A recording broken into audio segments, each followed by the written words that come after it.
Hi, this is Paul, and this is my rough draft for Sunday video. I usually do this on Fridays. I preach on Sunday, and I'll usually remember to throw the link of my Sunday sermon into the stream here. I keep a separate stream for my Sunday work. I have my sermons and my Sunday school class. I have a pretty rigorous adult Sunday school class, and I'll usually post them Sunday afternoon or evening or Monday when I get around to it. But they're on a separate channel, so if you poke around, you should be able to find my church YouTube channel, which is different from my personal YouTube channel. But I do this rough draft for Sunday here basically to get comments from you. What did you think of the sermon? What points did you like? What points didn't you like? It's nice to get that kind of feedback before I present it live, even though a lot more of you see it on my rough draft video than see it on Sunday, but there it is. I've been in the liturgical calendar for quite a few months now, but now after Pentecost, I'm going to switch. The liturgical calendar switches into ordinary time, and I've been working on a series that I started back in Genesis 1 years ago, where I'm just basically going through the Bible. And right now I'm in the middle of the book of 2 Kings. So over the next number of weeks, that's where we're going to be. We're going to be in the middle of the Old Testament, in a part of the Old Testament that a lot of people don't pay much attention to. So I like to listen to people when I hear them answering the question, are things getting better or worse? Because what I find is that people are all over the map depending on what they're talking about. Are things getting better? We look at technology, maybe we look at politics, maybe we look at social issues. Or maybe when we look at these issues, we think all things are getting worse, the world can't last that much longer, we're killing ourselves, we're all going to die. Do we have a bright future or a dark future? Is it the right track or the wrong track? And one of the things that I notice is how much apocalyptic we see right now in our movies. Most superhero movies are apocalyptic. One of the top-rated television shows, The Walking Dead, is apocalyptic. We're very conflicted about the future. This is nowhere more easily seen than in politics. And here we have Kanye with his Make America Great Again hat. And at every election, we seem to flip-flop. Here's when Trump was elected, Alan Sorkin wrote a letter to his daughters where the world changed last night in a way I couldn't protect you from. That's a terrible feeling for a father. I won't sugarcoat it. It's truly horrible. And he talks about how horrible Donald Trump was, and he basically promises that this will never happen again. And it's like, really? This is really a religious embrace that you have. This is really a religious belief that you have that somehow wellness and politics only goes one direction. I call that progressive liberationism, and it just imagines that through politics and through technology and through science, we're just going to keep progressing, and the world is getting better and better. But I notice amongst the same community, they're the ones that are most active in terms of imagining that, well, we're cooking the world with CO2 and we're destroying the planet with our technology, and 50 years from now, the polar ice caps are going to melt and New York is going to be underwater. And so then I just have to ask, well, better or worse? And then you have Kanye with his Make America Great Again cap. And it's like, well, but this is what people are like. We all have these imagined scripts, and we think things are going to flow a certain way. One of my favorite characters in this is Ray Kurzweil, who a number of years ago, he wasn't very healthy, and he decided that, at some point very close, we're going to reach what he calls the singularity, where we'll be able to upload the contents of our brain into computers, and we'll be able to upload our consciousness. And if we can upload our consciousness, then we'll no longer be dependent upon these physical bodies. And well, he's 70 years old now. I don't know how much longer he's going to have to live, but the way I read it, even despite the greater computing powers that we seem to possess, we still don't have any very clear idea about what consciousness is. And so the idea that we'll actually be able to upload ourselves, and this me that I experience myself as being, will somehow be able to transcend the death of this physical organism, and then I'll live, what, in my laptop? I'm not quite sure what he's going for, but this is what he's banking on. And certainly there's no harm in eating better and trying to stay alive as long as you can, but he's certainly imagining that somehow things are going to improve and get better and better, and he'll be able to offload and he'll be able to live forever. Well, Ted Williams, of baseball fame, took a different track, and he had his body frozen, and I don't know what he died of, but apparently he's hoping at some point they'll be able to thaw him out and rejuvenate him and have him ready to go. I don't know if he left money to have that happen too, because I think probably the government closed his Social Security. Now this kind of thinking is very present when we get into religion and philosophy. If you're a secular materialist, you have to answer questions about the future. Now maybe for you, death is the big sleep, and you die, your consciousness goes away, and there's no heaven, there's no hell, it's just nothing. And so I don't know. It's funny because every time I watch a science show and they talk about the death of the sun, well, the sun's going to run out of gas, and the whole universe, in fact, is going to get to a point that it's going to die a cold death. But don't worry, you'll die sooner, which always kind of makes me chuckle, because it's like someone might say, oh, don't worry, at some point you'll die of old age. But guess what? You're in luck. You're going to get hit by a car tomorrow. It's like, this is good news? But if you're a secular materialist, this is, you look forward to the future and you say, well, this is how it's going to go. And good, bad, right, or wrong, however you feel about it, that's just it. That's what you believe according to your religious philosophical system.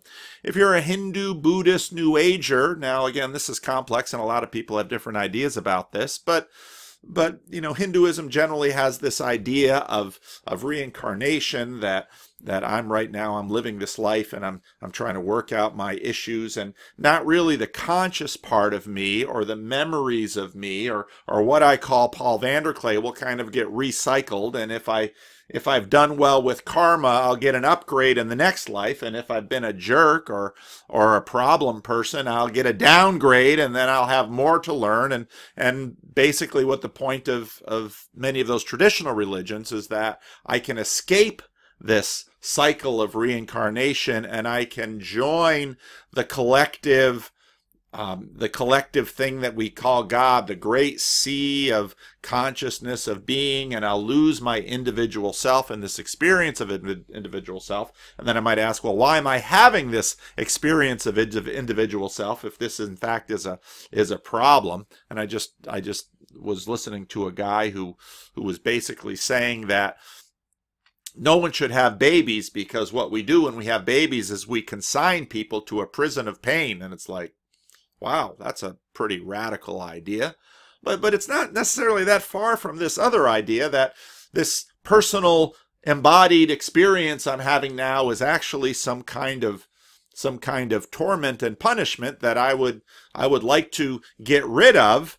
And my goal for my moral performance is that I can transcend this and then no longer have individuality. But of course, all of the things that I prize and value as me, that I associate with me, even if all the cells in my body are different from the basic matter and materials that I was born with, I still value me, and part of me really wishes to endure and for this life that I experience as a story to continue on forward, even past my physical body. And then you get into all kinds of other religious and philosophical systems where we imagine that this happens. We've got all kinds of scientific arguments about, well, can we really be me without my body? And this gets into all of these discussions. So if you're a Christian, then what is your future? Well, even in Christian theology, Christians are a little divided about that. There's the premillennial dispensationalists who take the Old Testament highly literally, and so there has to be a recreation of Jerusalem, and Ezekiel's temple has to come, and so on and so forth. But if you read the Left Behind books, then you'll get all of this stuff about an antichrist and a rapture and all of those kinds of things. That isn't my position, and it's not the historic position of the church, I would argue. That position arose mostly in the 19th century in the context of the modernist fundamentalist fights. There's the post-millennials. This was a very popular group towards the end of the 19th century when you had kind of this fusion of Christianity and science and culture. And they said, look, the world is getting better and better and better, and maybe via science and technology we'll put away death, and maybe via social progress we'll put away suffering and bias and prejudice and bigotry, and maybe we'll just work our way out of all of this suffering that we have, and then in the future, our children and grandchildren and great-grandchildren will live wonderful, wonderful lives. And you can see how this kind of perception about the future is sort of based on the perception of where we are now. If you're living an affluent North American lifestyle that is tended to be seen on a human scale, full of security and prosperity, you might say, yeah, things are getting better and better. If you're living in a garbage dump, getting cancer from the environmental waste of some other affluent people, some other place, you might say, well, the world is getting worse and worse. And this all gets into this question of consciousness and evaluation, and with what criteria can we judge better or worse, happy or sad? If we can somehow transcend from seeing myself now and evaluating, am I having a good time? Could I be having a better time? What would I need to do to have a better time right now? What kind of lengths could I go to have a better time right now? Now, the amillennials, which is my camp, don't necessarily see the certain chapters in the book of Revelation as necessarily literal. And, there's a lot of questions about the First Thessalonians, man of lawlessness, and the Antichrist in the book of Revelation. Amillennials just, in some ways, often just kind of punt and say, well, we'll leave God in charge of the future and we'll trust him for it.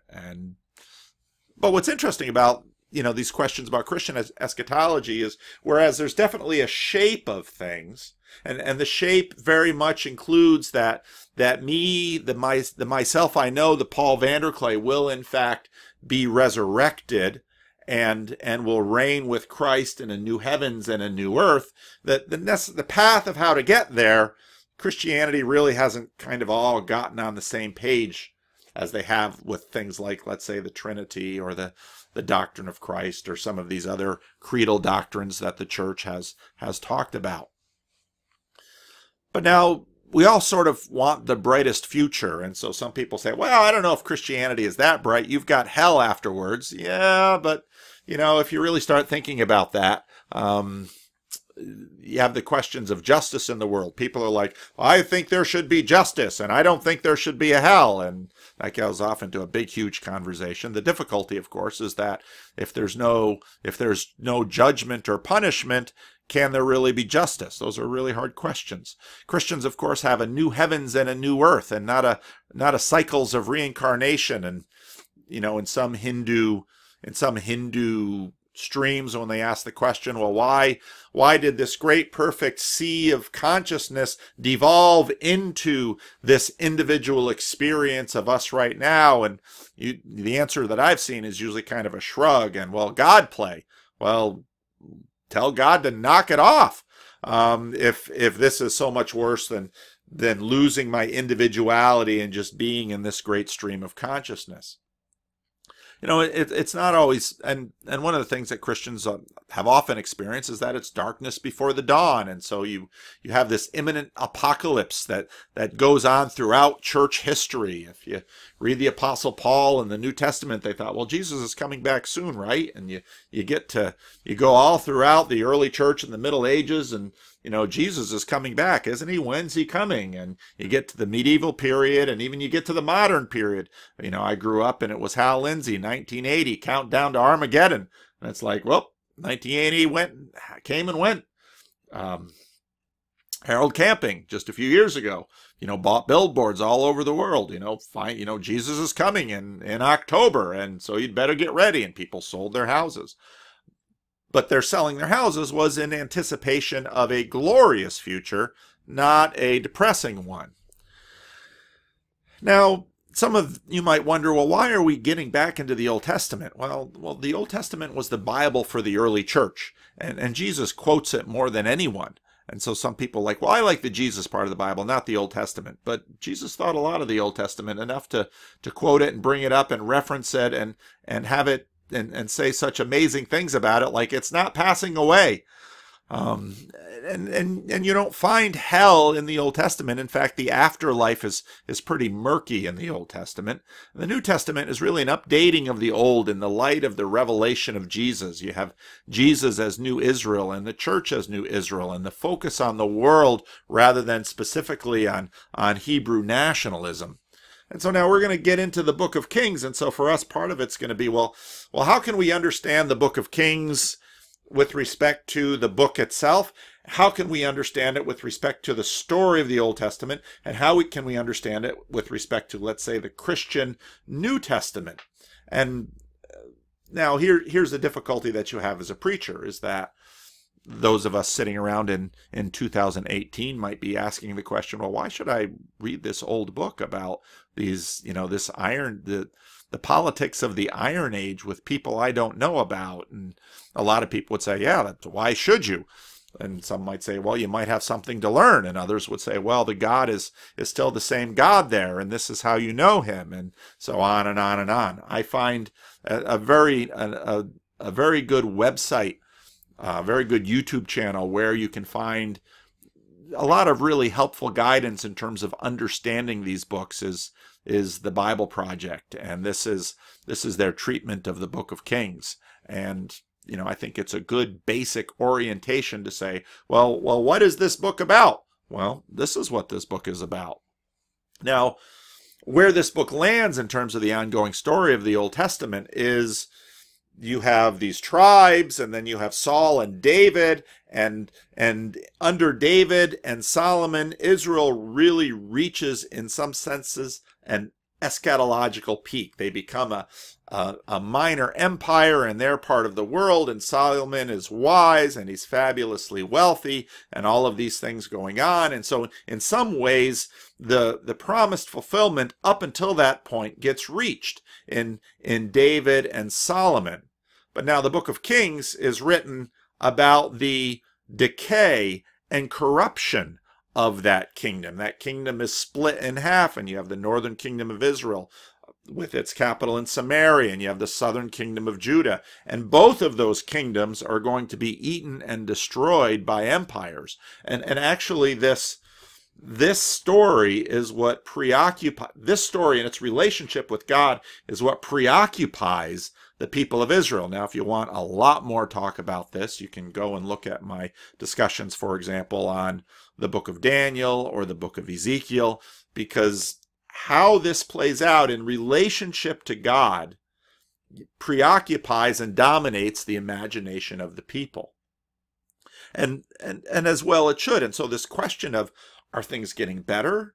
Are things getting worse? What really is our hope for the future? What really can we hope for in the future? And not unlike today, whereas if you ask someone, are things getting better? Depending on kind of where they're standing, they might say, yeah, things are getting better. I have better medicine for my diabetes, or my cell phone is a lot better than the one I had 4 years ago. Or when you say, are things getting worse? They'll say, yeah, they're getting worse. We're destroying the environment, and Trump is president, and or maybe things are getting better because Trump is president. I mean, again, if you just ask, that's a big fight. We can't come to consensus.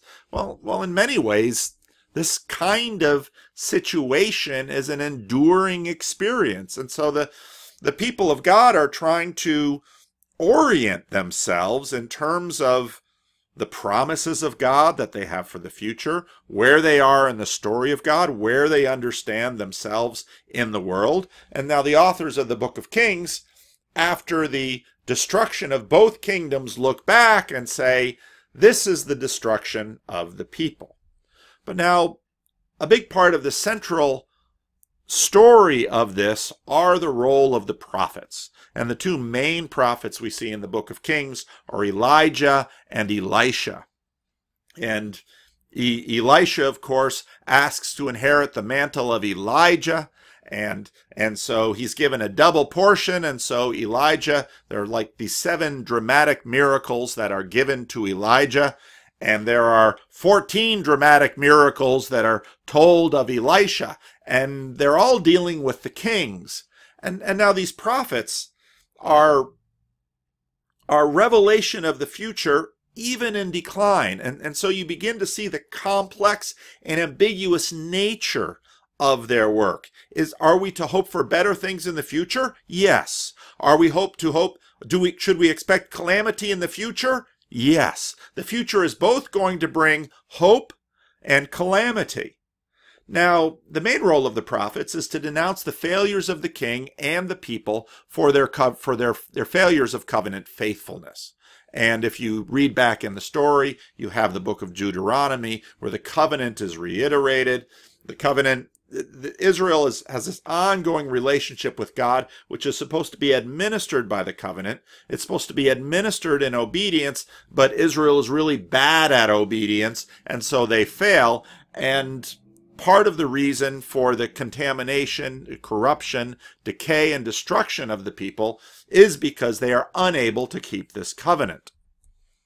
But the prophets at the same time facilitate the revelation of God, because the king and community are not. And that is in fact the role of, I should probably put that slide in.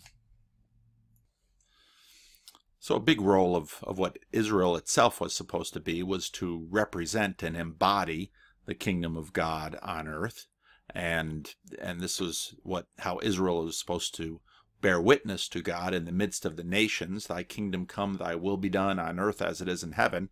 And because the king and the prophets were failing at this so miserably, the prophets, the king and the community was failing so miserably, the prophets attempt to reveal God to the people and to the nations.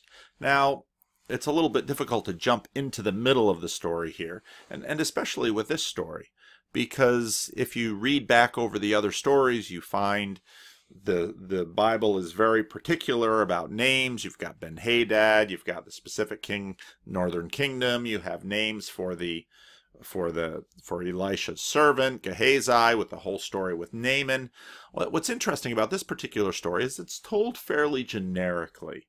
And I think that's because it's told in a way that the characters are supposed to kind of be stock characters. So the king of Aram, who is Israel's rival to the north, not yet the great empire of Assyria that's going to come down and destroy, the king of Aram was fighting with Israel. So he consulted with his officers, saying, "My camp is at such and such a place." Then the man of God sent to the king of Israel, and again, notice no names, saying, "Take care while crossing over to this place, because the Arameans are descending there." So the king of Israel sent to the place which the man of God said to him and warned him, so that he was on guard there continually. So basically what's happening is that, as is common at this point in time, there's kingdoms raid from each other. And again, this is basically the way normal life was throughout much of world history, throughout many places in the world. I was reading a book, Blood and Thunder. I should probably put that in. Throughout much of the world, and even here in North America, raiding cultures persisted, well into the 19th century. And here in this interesting book by Hampton Sides, where he tells the story of Kit Carson and the conquest of the West, the Navajo were continuing to raid on other Indian tribes around them and on the Mexican settlers. And then when the Americans come in, the Americans have to try to figure out how to break this raiding culture, and because this raiding was simply a way that people survived. Now, the king of Aram is unable to raid like he normally wants to, and so he summoned his officers and demanded of them, "Tell me which of you is on the side of the king of Israel. Surely there must be a rat here, because someone keeps leaking our plans." "None of us, my lord," the king said one of his officers, but Elisha, the prophet who is in Israel, tells the king of Israel the very words you speak in your bedroom. Now, again, if we just have a peek into ancient Near East cultures, you can see this in the book of Daniel. Kings had wise men, and the job of these wise men was to give intel. And sometimes you could get intel from the stars. So you look at astrology or entrails of animals or seers. And so Elisha is famous for seeing and knowing. And so, well, you can't fight this nation because they always have intel ahead of you. I think about the story of the Allies cracking the German submarine code. And, if you can read the enemy's code, you have a real advantage when it comes to this kind of thing, especially with these raiding parties. This is an all-out war at this point where Aram, or the nation of Syria, is trying to capture and hold land. They did that sometimes. They'd hold a city here, they'd hold a city there. These are raiding parties looking to capture goods, capture crops, capture animals, capture slaves. This is just basically the way life was, but obviously a very hard life and a very difficult life. Then we can, look at the Vikings too. I should probably put them in the slide. Now, some of you might notice that I'm using a strange translation for this, and I chose to use this translation here because it tends to be a little literalistic, and it uses some of the words that a lot of the more contemporary translations don't use, because what I want to be able to demonstrate in this passage is all of the see, look that happens throughout the passage. Then he said to them, "Go and see where he is, so I can send and capture him." Then he told him, "Look, he is in." Then he was told to him, "Look, he is in Dothan," which is a town. So they sent horses, chariots, and an pressing army there. They arrived at night and surrounded the town. And so what you have in this story is a lot of literary imagery about looking and darkness and light. And so the king of Aram descends down upon the town of Dothan, and they've seen where Elisha is, and look, they're there, and they come at night. And the attendant of the man of God, again, no name here, arose early and went out, and look, the army was surrounding the city with horses and chariots, and his servant said to him, "Oh no, my master, what shall we do?" And he said, "Don't be afraid, for more are with us than are with them." Then Elisha prayed and said, "O Yahweh, please open his eyes that he may see." And Yahweh opened his eyes of the servant, and he saw, and look, the mountain was full of horses and chariots of fire all around Elisha. Now this is very interesting. You can see the symbolic nature of this story. And you ask, in the middle of all of these stories, where many of them are getting into the nitty-gritty of the failures of the king of Israel, how we have this story dropped in. And this story where, okay, we're not going to pay attention to Ahab or any of the bad kings of Israel, and we're not going to draw attention to the characters of the specific Ben-Hadads and kings of the Arameans. We're going to tell a story here about what? It's about seeing. The story is about seeing, and it's about Elisha knowing everything that the enemy does. And you'll notice, in fact, here Elisha is almost God. They came down to him, and Elisha prayed to Yahweh and said, "Please strike this people with blindness." And so he struck them with blindness, according to the word of Elisha. Now, again, I actually expanded that out because even the translation I hadn't expanded it out. But again, this is in a sense the center of the story, where according to every metric of politics and science of the day, Elisha should be captured, and the assumption is he'll be captured by the king of Aram, and he'll then become a weapon of war used against God's people Israel. But God won't let this happen. And in fact, now the blindness is interesting, because the word for blindness isn't the word normally used for just kind of regular old blindness. It's more like a dazzling light or a deception. culturally we always connect blindness with darkness, but remember, the other armies came in the darkness. They're the armies of darkness, and now it's the light, it's the dazzling light that Elisha asks the Lord for, and that's what takes over the situation. Then Elisha said to them, "This is not the way, and this is not the city." And I can't help but think about that scene in the original Star Wars. These are not the drones you're looking for. This is not the way, and this is not the city. Come after me, and I will bring you to the man you seek. Then he brought them to Samaria. Now this is very interesting and very deep, because they're obviously seeking him, but Elisha is saying, you're really not seeking me. I'm really not the focus here. I'm really not the attention here. Now, we might like the story better if he'd bring them to Jerusalem, but he brings them to Samaria. And again, we don't have the evil king mentioned here, and we don't have the temple of Baal that was built in Samaria mentioned there. Well, what are these men really looking for? Well, what are the raiders looking for? What are they seeking for in this world? They want plunder, they want wealth, they want political power. And in a sense, Elisha comes out and he dazzles them with light and says, it's not me you're looking for. You really want the brass ring. You want the gold star. You want the golden crown. Let me take you to what you're seeking. It happened at that moment they came to Samaria.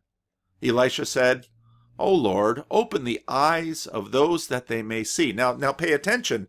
At first, the kings of Aram, they come in the darkness. And they come into darkness around the city. And then the servant of Elisha sees them, but only with normal eyes. And he's frightened because, well, this is the way things are going. We're going to be trapped and taken prisoner, and he'll probably be killed because he's just a servant. But Elisha says, no, you have to see with other eyes. And so then the army is blinded, and he brings them to Samaria. Now he says, okay, open their eyes too, that they may see.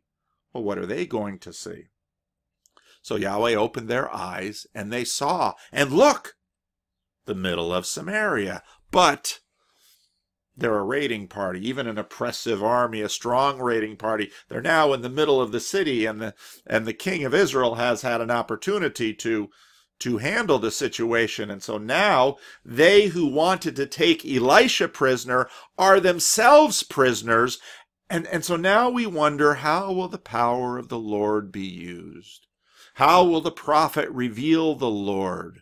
What will this mean for regular life? What will this mean for politics and technology? What will this mean for God's project? Now again, the story is kind of lifted out of history, and everyone but Elisha is given without names here.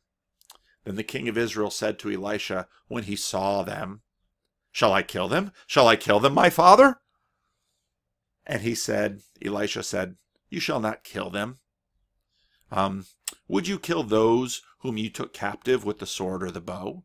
In other words, will you use the power of God to kill your enemies? Put food and water before them, that they may eat and drink and then go to their master." So he made a great feast for them, and they ate and drank, and he sent them, and they went to their master, and the bands of Arameans did not come again to the land of Israel. So you see, this is here in the middle of this story of decline, where we're thinking, this is all just going to seed, and how can God do anything? You have the story it's almost a fable. It's kind of taken out of the rest of the story and said, we're all paying attention to what's going on around us, and we're all paying attention to the politics and to the technology and to the economy and to the things in my life, and maybe science is getting better and medicine is getting better, but my health is getting worse because, as you get older, your health gets worse, and on and on and on. We're paying attention to all of these things that we see.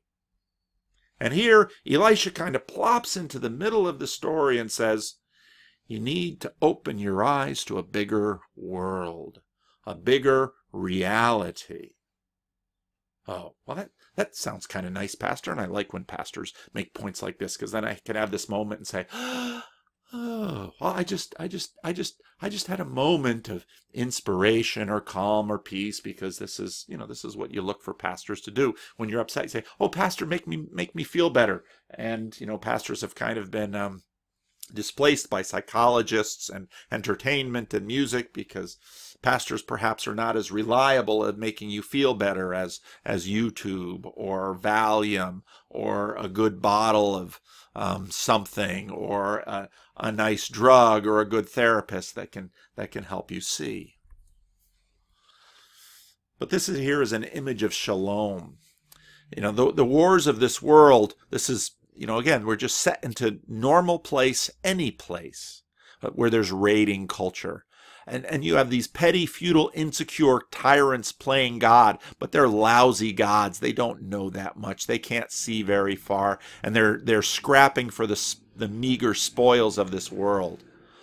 And here you have God, who is not at all threatened by these tyrannies. And this really bothers us, because we feel very threatened by these tyrannies. Because look, after all, what we're talking about raiding parties who come and rob and steal and enslave.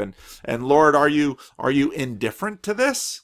Well, God here isn't indifferent to this.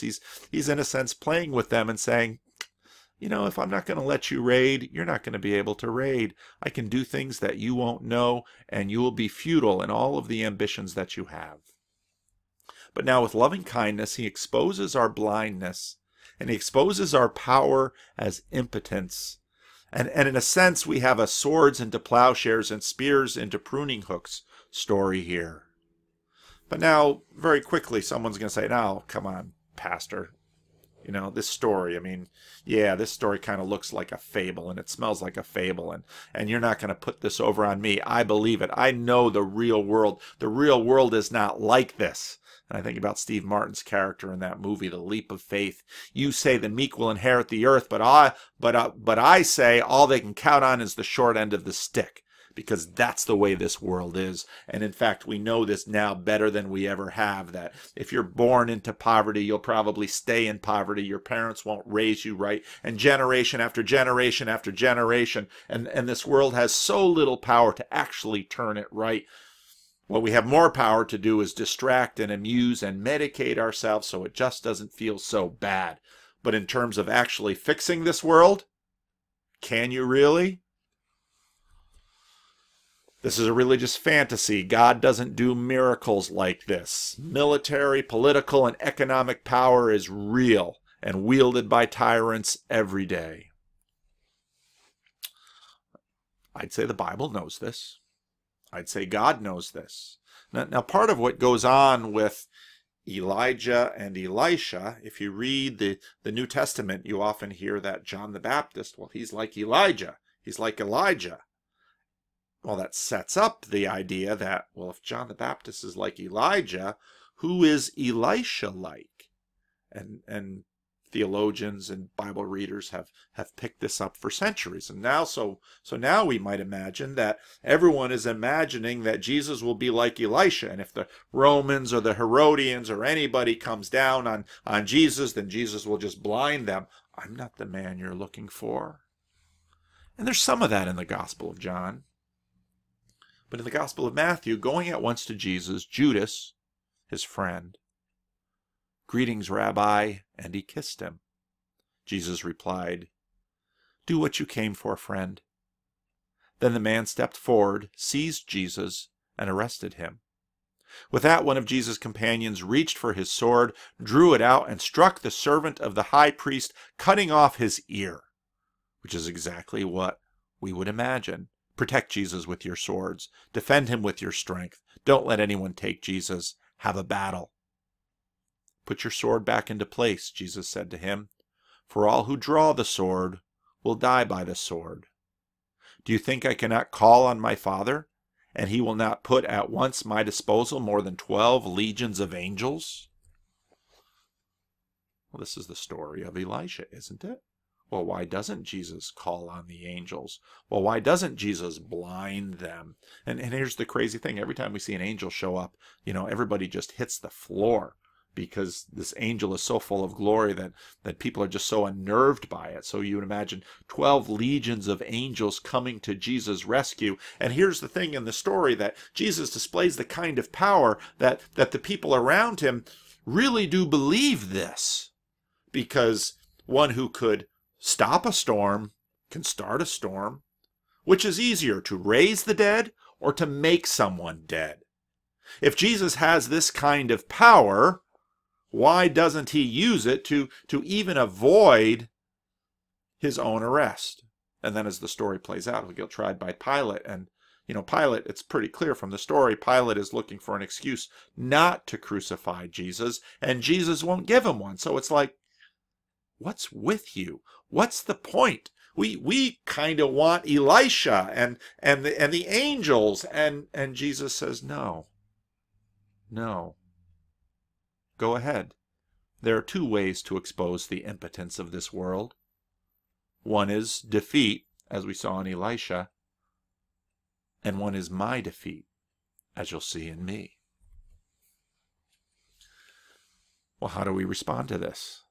What is the story about? It's the story about Jesus who gives himself. Why? Because he can't stop it? Or because he becomes its victim? Now,